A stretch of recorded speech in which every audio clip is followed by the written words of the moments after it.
Donc, on est de retour avec Martine, que les gens connaissent déjà. Donc, on vient de prier pour la maman de Martine, Louise, qui est sa voisine. Donc là, Patrice est revenu chez lui. Et puis, Martine, donc, elle me disait qu'elle va bien. Globalement, elle va bien de tous les problèmes qu'elle avait pour lesquels on a prié. Mais là, elle a des problèmes avec sa voix, comme vous allez l'entendre dans quelques instants. Et puis, les docteurs ne savent pas exactement ce que c'est, mais ça a commencé depuis un petit peu après qu'on se soit parlé là, la dernière fois. C'est bien Oui, ça? c'est ça, oui. C'est ça. Et le soir, j'ai plus de voix, hein. La voix est assez teinte. Oui, la voix, le c'était. Ouais. Donc là, en ce moment, il est 13h30 chez nous. Donc, il est 19h30 chez vous. Oui, c'est ça. Donc, la journée est assez avancée, fait que votre voix elle s'en va tranquillement. Là. Voilà, quand il arrive le soir, que je suis fatiguée, ça, la voix, ça se porte là.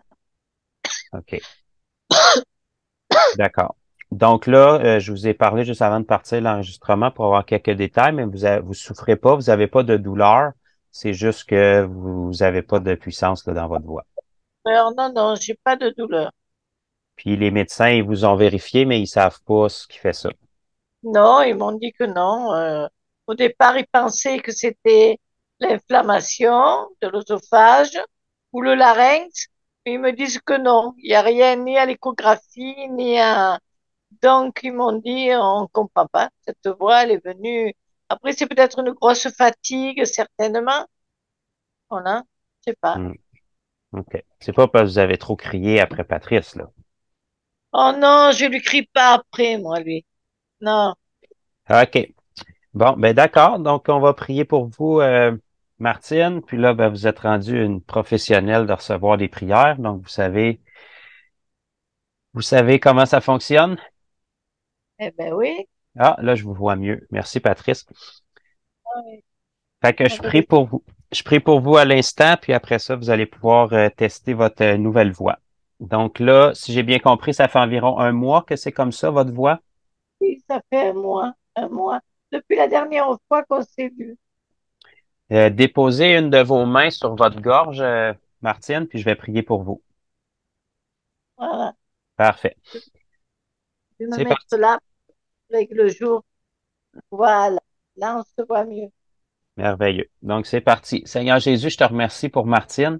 Merci pour ton amour pour elle, pour tous les miracles que tu lui as offerts récemment. Puis maintenant, dans le nom de Jésus, je commande à tout ce qui affecte sa gorge, tout ce qui affecte les cordes vocales, tout ce qui est à la source de ça, tout ce que les médecins n'arrivent pas à trouver. Au nom de Jésus, maintenant, je commande aux cordes vocales de reprendre leur fonction, à sa voix d'être rétablie, puis à tout ce qui peut causer ce problème-là de disparaître complètement, que ce soit au niveau de la thyroïde, des ganglions, du larynx, de l'œsophage, j'ordonne un rétablissement complet et j'ordonne à tout esprit d'infirmité sur le corps de Martine de la lâcher complètement, définitivement à partir d'aujourd'hui au nom de Jésus.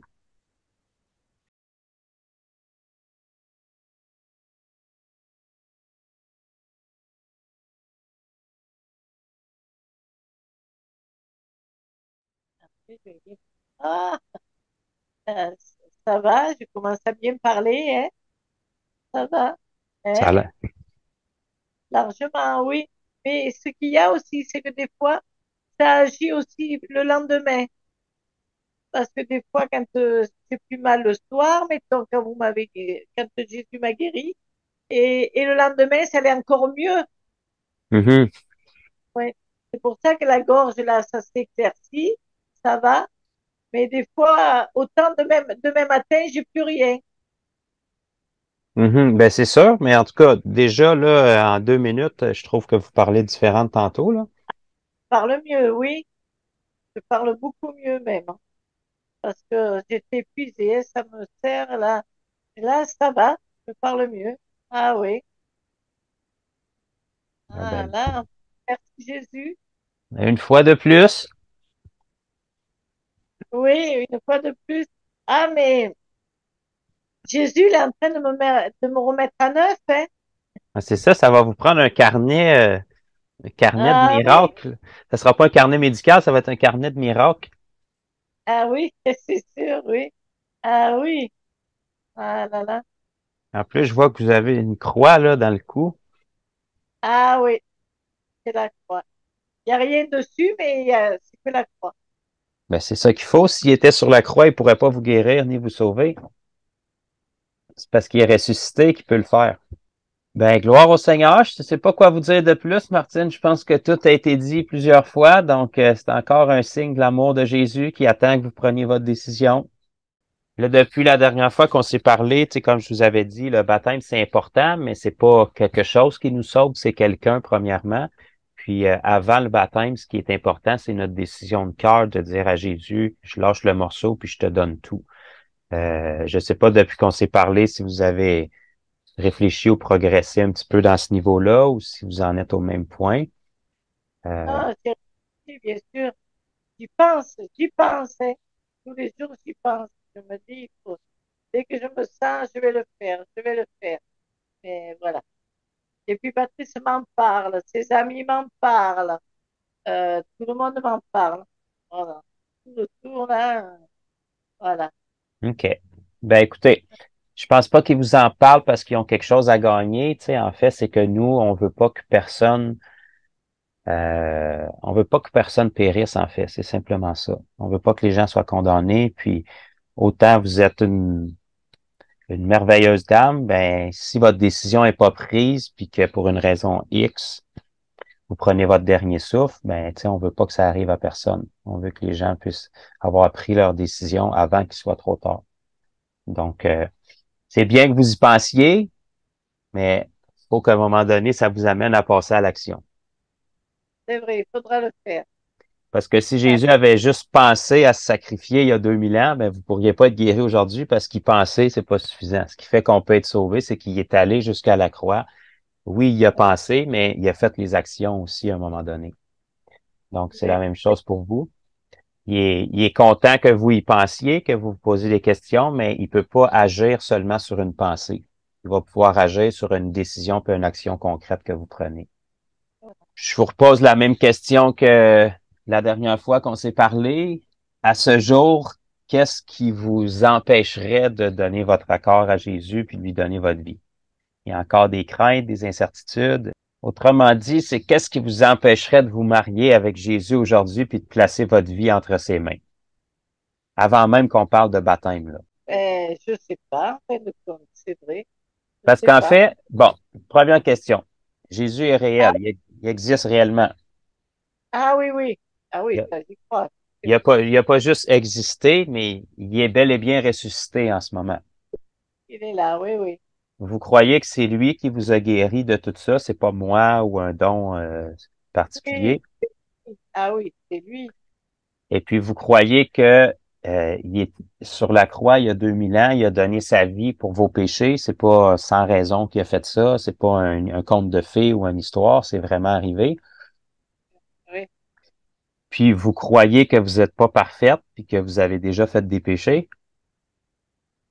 Ah ben ça, c'est sûr, oui. Les péchés, tout le monde en a fait, je crois. Absolument. Euh, Puis l'autre point où les gens souvent ils vont pas bien, ben ils vont pas être en accord, c'est que vous pouvez pas arrêter d'en faire par vos propres forces et puis d'être parfaite à partir d'aujourd'hui. En fait, en ce moment, si je pourrais vous l'imager, d'après ce que je peux comprendre de votre situation, Martine, c'est comme si vous êtes dans une maison qui est en train de brûler, et puis moi, je suis dehors par la fenêtre, puis je vous dis, Martine, la maison va brûler, tendez-moi la main, je peux vous sauver. Puis vous me répondez, je sais que la maison brûle, je sais que je vais brûler, puis je sais que tu peux m'aider, mais je suis en train d'y penser. J'ai l'impression que c'est comme là qu'on se C'est- situe, là. Mais c'est ça, hein. C'est ça. Oui, c'est vrai. Oui, oui, c'est ça. Fait que Ouais. soit ça brûle pas assez encore pour que vous vous rendiez compte de l'importance de la situation, ou soit vous tenez pas à votre vie, mais en réalité, c'est Ah, comme, si, je tiens ma vie quand même. Bien sûr, je tiens ma vie, hein. Ah donc, oui. en ce moment, selon la parole, vous êtes en route, pas parce que vous êtes une personne plus méchante qu'un autre, mais vous êtes en route pour la perdition parce que vous voyagez avec votre bagage de péché. Puis si la route est coupée demain, mais vous traversez l'autre côté avec ça. Donc, qu'est-ce qui vous empêcherait aujourd'hui de dire à Jésus, mais le plus vite tu peux me débarrasser de mes péchés, puis tu peux commencer à changer ma vie, fais-le. Je vais attendre l'été. Là, je vous parle pas du baptême, je vous parle d'une décision de cœur. OK? Parce que avant le baptême, il faut que la décision soit prise dans votre cœur. Vous avez déjà été marié? Moi, 2 fois. Donc, avant de vous marier avec la personne, vous avez pris une décision dans votre cœur avant. Donc, la décision Ah, s'est pas prise à l'hôtel ou devant le célébrant. ah, Vous aviez pris votre décision dans le cœur avant que vous vouliez vous unir avec cette personne-là. Puis après, ben, vous êtes allé vous marier légalement. C'est la même chose là avec Jésus, là. Le baptême, c'est une chose, mais avant d'être baptisé, vous devez prendre votre décision de dire, Seigneur, je suis prêt à faire un échange. Je te donne ma vie, puis je prends la tienne. Donc, le baptême, c'est simplement ça qui va venir faire dans le spirituel. Vous allez ensevelir la vie de péché de Martine pour que lui puisse vous donner une nouvelle vie. Mais il faut d'abord que vous preniez la décision dans votre cœur. Ça n'a pas besoin de se faire dans les eaux du baptême. Donc, qu'est-ce qui vous empêche aujourd'hui de prendre cette décision-là dans votre cœur? En ce moment, c'est comme si dans l'invisible, Jésus était juste à côté de vous sur votre fauteuil, là. Et c'est comme s'il vous disait, depuis les derniers mois que je ne lui fais que du bien, et c'est puis vrai. elle est heureuse et elle dit qu'elle m'aime, mais qu'est-ce qui l'empêche de me faire confiance et de me donner sa main? Pourquoi est-ce qu'elle dit qu'elle m'aime et que je lui fais que du bien, mais qu'elle refuse de me donner sa main? Je ne pourrais pas faire déjà tout ce que Patrice y fait.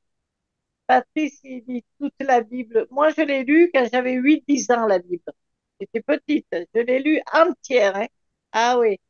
Mais maintenant, j'ai pas le temps pour, pour lire comme Patrice y fait ou une page de temps en temps. Moi, non, entre faire chez moi ma mère, mes petites filles, un peu de partout, voilà. Et tandis que Patrice, il prie toute la journée, il fait beaucoup de... Et moi, je prie le soir. OK. Fait que je vous mets dans une autre situation. Disons qu'on est dans un avion et puis que l'avion va s'écraser. Et puis là, Oh je là vous là. explique comment est-ce que le parachute fonctionne. Et puis, je vous explique, le parachute, on le met, on tire sur la corde, il va sortir à telle altitude, ça va nous sauver la vie. Vous me répondez, je te remercie beaucoup de ce que tu m'enseignes, puis je crois vraiment que le parachute peut me sauver la vie, mais en ce moment, j'ai pas vraiment le temps parce que je suis occupé ailleurs. Donc, je sais pas si vous comprenez un peu l'enjeu qui est là, c'est que c'est comme si vous êtes en train de dire à Dieu, je crois en toi, mais j'ai pas vraiment le temps de te donner ma vie parce que je suis trop occupé avec ma famille, ci, ça. On a toutes des occupations, ça c'est normal. Ah Seulement oui. que là, on parle d'un enjeu de vie ou de mort éternelle. Donc, Bien sûr. le Seigneur vous empêche pas de prendre soin de votre famille, il vous empêche pas de prendre soin de votre maison.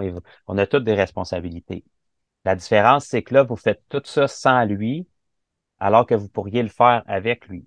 Donc, lire la Bible, c'est pas ça qui nous amène au ciel. Prier, c'est pas ça qui nous amène au ciel. Là, vous êtes un petit peu dans la situation où vous me diriez, je suis pas assez propre pour prendre une douche. Non, on prend notre douche justement parce qu'on est sale. Vous comprenez? Donc, c'est comme si vous me disiez, je suis pas assez prête pour, je n'ai pas assez le temps de faire des choses pour venir à Jésus. Non, on commence par venir à Jésus, puis après, il nous donne envie de lire la Bible, il nous donne envie de prier. Donc, ça commence par une décision. C'est comme si vous diriez à un homme que vous voulez marier, je voudrais bien te marier, mais j'ai pas assez de temps pour toi, j'ai trop de travail, j'ai trop de famille, j'ai trop de ci. Mais à quelque C'est part, c'est exactement ce qui m'est arrivé avec mon deuxième mari. C'est pour ça que j'ai divorcé. ben c'est Je ça. donnais tout le temps. Ah oui, j'avais tout mon temps pour mes enfants, mes petites filles, toujours, et je les délaissais complètement. Ben, c'est ça. À quelque part, c'est là qu'on voit nos gestions de priorité. Et Eh, Dieu est clair, là où est notre temps, là va être notre cœur. eh Donc, bien ce sûr. qui nous tient le plus à cœur, c'est là où on va mettre le plus de temps. Donc, on donne du temps aux autres choses, c'est sûr, mais par priorité, si on se donne à Jésus, il y a notre priorité, puis lui nous aide à gérer le temps après pour notre famille, pour notre travail, pour notre entretien de maison, etc. Oui, voilà. Donc, Dieu vient pas pour nous enlever des choses, il vient pour nous donner puis nous permettre de vivre pleinement ces choses-là. Donc, c'est juste pour vous dire, moi, Martine, même si on est à distance puis on se connaît peu, je vous aime, puis je verrais mal si vous mourrez des prochaines minutes que vous comparaissez devant Jésus, que vous lui expliquiez, j'ai pas pu prendre ma décision parce que j'étais trop occupé avec ma famille puis ma maison. Je vais la prendre, là, ma décision. Là, je sens que je vais la prendre, c'est sûr. Parce que souvent, les gens avec Dieu, ils ont la perception de tout ce qu'ils vont perdre s'ils viennent à Dieu. Mais en réalité, Dieu te dit, si tu acceptes de tout perdre, je vais te redonner encore davantage. C'est pour ça que ça s'appelle un pas de foi. Imaginez-vous que vous êtes sur le point de marier un homme, puis vous avez l'impression de tout perdre ce que vous avez pour le marier. Mais vous décidez par amour de faire ce pas de foi-là. Puis une fois que vous êtes marié, vous réalisez que cet homme-là est multimillionnaire. Donc en fait, vous avez rien perdu, vous avez tout gagné. Ouais, ouais. Mais pendant un court instant, vous avez eu l'impression de perdre parce que vous avez dû abandonner par amour. C'est la même chose avec Jésus. Il nous demande de tout abandonner par amour, mais on ne perd rien, on a tout à gagner, au contraire. Il va nous redonner l'abondance de tout si on le place en premier. Ah oui, oui, oui. Fait qu'on peut faire encore 10 zooms où est-ce que vous allez être guéri, puis je peux vous redire 10 fois la même chose, puis vous pouvez me dire encore, j'y réfléchis, mais au final, je ne voudrais pas qu'il arrive quoi que ce soit sans que vous ayez pris votre décision. Je vais la prendre, ma décision. Puis, C'est sûr, hein? puis sans Oui. offense, je ne pense pas que vos excuses vont tenir devant le Seigneur si vous lui dites, j'ai rejeté ton gracieux salut parce que j'étais trop occupé ailleurs. Non, je ne rejette pas, non, je ne rejette pas. Je pense que là, je la prendrai, je vais la prendre, ma décision. Est-ce que maintenant serait un bon moment pour la prendre? De suite, là, Tout de suite là. oh là là, je ne sais pas encore, hein, je pense pas. Ça, peut-être la prochaine fois quand on se verra, je pense que oui, je pense. Ben, regardez bien, Martine. Je vais prier avec vous, puis on va demander au Seigneur d'enlever les peurs et de vous convaincre votre cœur de tout ce qui peut rester qui vous retient ou tout ce qui peut sembler d'être une montagne devant vous, là. Et puis, quand on se reparlera, ben, vous direz où vous en êtes. D'accord? D'accord, oui, d'accord. Seigneur Jésus, je te remercie pour l'opportunité que j'ai eue de partager avec Martine encore à nouveau. Merci Seigneur pour la fidélité que tu as eue de toucher sa gorge, sa santé à nouveau encore aujourd'hui. Et Père, je te prie maintenant que ce soit plus nos paroles ou que ce soit moi ou Patrice ou qui que ce soit d'autre qui a convaincre Martine. Mais je te prie que ton Saint-Esprit vienne sur elle, que tu puisses mettre une conviction profonde dans son cœur, Seigneur. Que toutes les craintes, tous les embarras, tous les blocages, les questionnements qui peuvent être là, qui puissent se dissoudre complètement, Seigneur. Que le chemin tracé devant elle soit clair et que tu puisses vraiment la pousser par ton amour, pas par la crainte, mais par ton amour, Seigneur, à prendre cette décision-là, de te donner son accord pour pouvoir apprendre enfin à connaître ce Dieu qui l'aime tellement profondément, pour qu'elle puisse entamer cette relation avec toi et que tu puisses commencer à te révéler à elle dans toutes les sphères de sa vie. Alors je relâche ton Saint-Esprit sur elle, Seigneur, que tu puisses venir rencontrer ses questionnements et que tu puisses venir convaincre son cœur de péché, de justice et de vérité, Seigneur, par ton amour, dans le nom de Jésus. Merci Jésus, merci parce que ça va mieux là, ça va. Oui, Merveilleux, ben oui, en tout cas, à distance comme ça par Zoom, la voix semble de bien aller. oui, ça va, je parle mieux là, ça va. Oui, Merci Seigneur. merci Seigneur, merci. Donc, bonne fin de soirée et puis Oui, à à, bientôt, je l'espère. à bientôt, oui. Au revoir.